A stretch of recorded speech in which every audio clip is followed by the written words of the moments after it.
Pessoal, esse é o terceiro episódio do Sofá da Lua, no canal da Brenda Santunioni. O tema é câncer de mama. E este programa, gente, tem um oferecimento do Plamove, que há 27 anos presta relevantes serviços em Viçosa e toda a região. Está com você e toda a sua família em todos os momentos. Inclusive, os 3 profissionais que aqui me ladeiam são credenciados pelo Plamove. E, produção, roda os patrocinadores aí, meu muito obrigado por confiar em nosso trabalho. Visite Canaã o ano inteiro. Conheça nossas belezas naturais, religiosidades, eventos, cultura e, é claro, nossa gente, que é o nosso maior patrimônio. Prefeitura de Canaã. Desenvolver para crescer.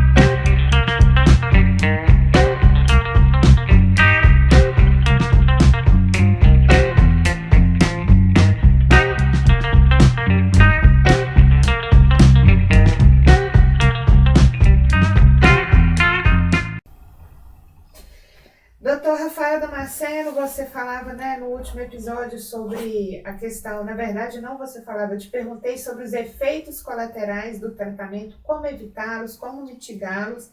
Queria que você discorresse sobre isso, por gentileza. Sim, Luana, o tratamento quimioterápico, imunoterápico, hormonoterápico, seja ele qual modalidade for, não é isento de efeitos colaterais. Então, isso na primeira consulta, na nossa programação terapêutica, a gente explica muito bem isso para o paciente. E eu costumo dizer que a gente estará de mãos dadas quando isso acontecer, né? Eu costumo dizer que a gente fica no meio de um oceano e que a gente está juntos ali para passar por uma onda maior de uma forma mais light, mais suave, mais serena, né? E manejando melhor os efeitos colaterais. Tá? Como minha colega a doutora Luciana disse, a quimioterapia e a imunoterapia, principalmente também, elas agridem o tumor, elas matam a célula tumoral, mas também elas agridem as células boas, as células saudáveis. E um efeito colateral muito acometido pelos pacientes com tumor de mama é a alopécia, a queda do cabelo. Né? Então, o quimioterápico ele atua em toda a célula que está se proliferando anormalmente, de uma forma muito rápida. E a célula do cabelo, ela se prolifera de uma forma rápida. Então, como efeito colateral, a alopecia. Além disso, pode ter náuseas, pode ter vômitos, pode ter dores, pode ter câimbras, pode ter dores articulares, dores de cabeça, sensação de mal-estar. Eu brinco que pode ter uma sensação de ressaca. E sempre a gente orienta respeitar o corpo, né? Ou seja, respeite o seu corpo, faça uma leitura de você mesmo, né? Deita, espera passar. Importante hidratar bastante nesse momento de tratamento, comer comidas saudáveis, evitar os embutidos, os enlatados, né? Evitar bebidas alcoólicas, cigarros. Existem também as medicações que a gente oferece aos nossos pacientes para que os efeitos colaterais sejam minimizados. Então a gente pode aumentar dose, reduzir dose, trocar de medicações, tudo para que ele possa fazer um tratamento de uma forma mais serena possível. E, doutora Luciana, me lembro bem sobre o medicamento Vonal, sobre a importância também dos sucos detox, hoje falar do detox, né? Como que isso pode ser feito e, atualmente, há estudos que falam sobre uma touca que se usa para evitar a queda do cabelo. Eu queria que você discorresse um pouco sobre esses 2 aspectos, tanto dos medicamentos, como o doutor Rafael já falou, para mitigar os efeitos colaterais, e sobre a temível queda do cabelo. Sim. Nós temos muitos medicamentos que ajudam no combate aos efeitos colaterais, né, principalmente o enjoo, que é o que você está me perguntando. A gente tem o Vonal, que o princípio ativo é o cloridrato de ondansetrona, né, e aí nós temos vários nomes comerciais, né. Ele realmente é muito bom, ajuda muito, né, mas Os efeitos colaterais, principalmente o enjoo e o vômito, ele não é o mesmo para todos os pacientes e não é o mesmo para todo tipo de tratamento. Então, tem aqueles pacientes que a gente vai precisar de um medicamento mais potente para combater e outros que a gente sabe que o tratamento dá menos êmese, né? Que a gente não precisa lançar mão de medicamentos mais fortes. Então, a gente tem, mas nós temos inclusive até outros mais fortes, né, como a palanocetrona. Nós temos associações que a gente pode utilizar, né, para controlar melhor o enjoo. Assim, hoje em dia, assim, as coisas têm evoluído muito, né? Então, hoje a gente tem várias classes que a gente consegue que o paciente passe muito melhor do que lá atrás, lá na era, né, quando há mais tempo, né? Essa parte da medicina, principalmente da oncologia, tá assim acelerada, tanto em tratamento como no combate aos efeitos colaterais. Não, isso é muito importante. Eu sei que você é uma profissional que está sempre atualizada. E a queda do cabelo, existe essa touca mesmo? Eu não sei se é um termo popular. Existe, pra gente, existe a touca, só que a touca ela não é um tratamento 100% eficaz. Existem algumas drogas que têm um potencial de queda do cabelo muito grande e que não resolve a touca não adianta. E uma das drogas que a gente, assim, que tem um potencial maior, que é a classe dos antracíclicos, que a mais comum é a doxorubicina, a touca não consegue atuar muito quando o paciente utiliza essa medicação para a queda do cabelo, sabe? Então, assim, ela não é tão eficaz. E a doxorubicina é uma droga que a gente usa muito para o câncer de mama. Então, infelizmente, a gente não consegue eliminar 100% essa queda, nem com o uso da touca. Mas o cabelo cresce, gente. Ó, meu cabelo cresceu e voltou assim, lindo e maravilhoso. Faço aqui um agradecimento aos 2 profissionais aqui que me atenderam com muito carinho. É só uma parte, não conhecia o Dr. Rafael na época, mas eu não poderia deixar de agradecer. E, Dr. Marcelo, né, você falava no transcorrer dos episódios sobre a baixa porcentagem de cirurgias, né, da retirada total da mama. Mas em casos de da retirada total, há possíveis rejeições? O que causa a rejeição? É o tipo de prótese? É o organismo? Sim, quanto à reconstrução, hoje em dia nós tivemos uma grande evolução, né? Dependendo do estadiamento do paciente, a gente pode fazer a reconstrução imediata. Naqueles casos que eu falei para você que a gente faz a mastectomia profilática, né? Então a gente já faz a reconstrução imediata. Antigamente a gente fazia a reconstrução, os plásticos, né? Faziam a reconstrução com os retalhos mesmo, os musculares e tudo. Mas hoje em dia o principal são os expansores e as próteses, né?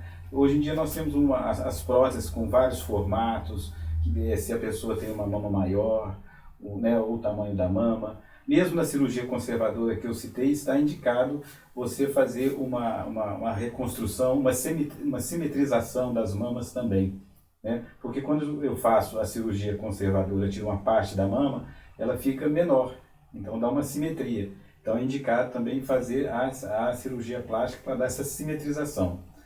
No caso da mastectomia, quando a gente faz uma mastectomia porque a paciente tinha um tumor mais avançado, então nós vamos ter que definir se nós vamos fazer essa reconstrução no mesmo tempo da retirada da mama ou posterior. Porque muitas vezes essa paciente vai precisar às vezes de uma radioterapia, e essa radioterapia em cima de uma reconstrução mamária pode causar problemas. Pode haver uma deiscência, pode até ter uma ruptura mesmo da prótese, né?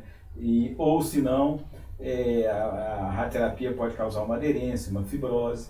Então a gente vai ter que avaliar qual o melhor momento para que a gente tenha um bom resultado estético, né? Mas hoje em dia nós temos diversas formas de reconstrução.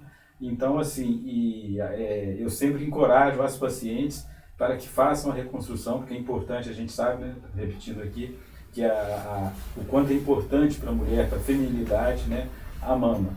Mas nós temos hoje cada vez técnicas, né, e recursos que favorecem essa reconstrução e que ficam praticamente as mamas, né, numa excelente condição. Sim, ou seja, uma equipe multidisciplinar, né? São vários profissionais atuando para que tenha um bem-estar, né? E um tratamento eficaz. Só um adendo. É claro, né, que Por todo o favor. procedimento cirúrgico pode ter complicação, a gente pode ter, às vezes, por exemplo, tem pouca pele, então aí depois a prótese não fica direito, pode abrir, mas isso é uma exceção. Acho que o ponto importante é a gente saber o momento correto da gente reconstruir, né? Ver o estado também, porque às vezes a paciente faz uma quimioterapia, não está no estado nutricional muito bom. Outra coisa que atrapalha também a reconstrução são pacientes que fumam, né? Isso aí interfere na cicatrização. Então nós temos que analisar assim, esse momento da reconstrução para que a gente minimize o mínimo risco de uma complicação. Sim. E, doutor Rafael, o que você atribui à incidência do câncer de mama em mulheres mais jovens, né? Você discorreu em episódios anteriores que a mamografia é a partir de 35, em alguns casos 40, em alguns casos 50. Só a mamografia por si só, ela consegue ter um diagnóstico preciso, né? Ou ela tem que ser associada a fatores hereditários ou comportamentais, alimentícios e tudo mais. A gente sabe, Luana, que o câncer é uma doença estritamente de pessoas, de adultos, né, entrando numa faixa etária de 50, 60 anos. Então a gente começa, a partir do envelhecimento da população, a gente começa a ter mais aparecimento de câncer, né? As divisões celulares elas vão ficando mais aberrantes, né? As células elas têm maiores chances de mutação. Quando a gente pega uma paciente com tumor de mama, paciente jovem, né, e isso está aparecendo com mais frequência, a gente tem que ligar, a gente ficar ligado no que pode estar acontecendo levando isso. Então a gente tem que fazer, primeira coisa, uma anamnese bem feita, né, uma entrevista clínica com a paciente, um exame clínico, procurar fatores ambientais, fatores comportamentais, fatores hereditários, né. Muitas das vezes essas pacientes, possuem, pacientes jovens com câncer de mama, a gente tem que pesquisar alguma mutação genética, né? Quando você, por exemplo, a gente na entrevista clínica, geralmente tem alguma coisa que chama atenção, algum familiar que já teve um câncer de mama, familiar de primeiro grau, então a gente tem que sempre estar relacionando a história clínica para a gente tentar pescar o que pode estar gerando esse câncer nessa paciente jovem. Mas sim, o fator genético na paciente jovem ele é muito, muito forte. Então a gente tem que ficar ligado, muitas das vezes indicar às vezes um painel genético dessa paciente, pode, né, em alguns casos é interessante fazer, né, não é todos, vai depender caso a caso, mas eu atribuo a incidência de câncer dos pacientes mais jovens realmente um quadro mais genético, mutacional e também comportamental que vem tudo junto. E no último episódio, vocês preparem os lenços, porque teremos cases de sucesso. O câncer tem cura. Eu sou a prova viva e os 3 profissionais aqui vão falar um pouco sobre isso. E, é claro, também como evitar que o câncer volte. Aguardem na próxima quarta-feira. Obrigada, gente. Obrigado. Obrigada, Luana. Obrigado.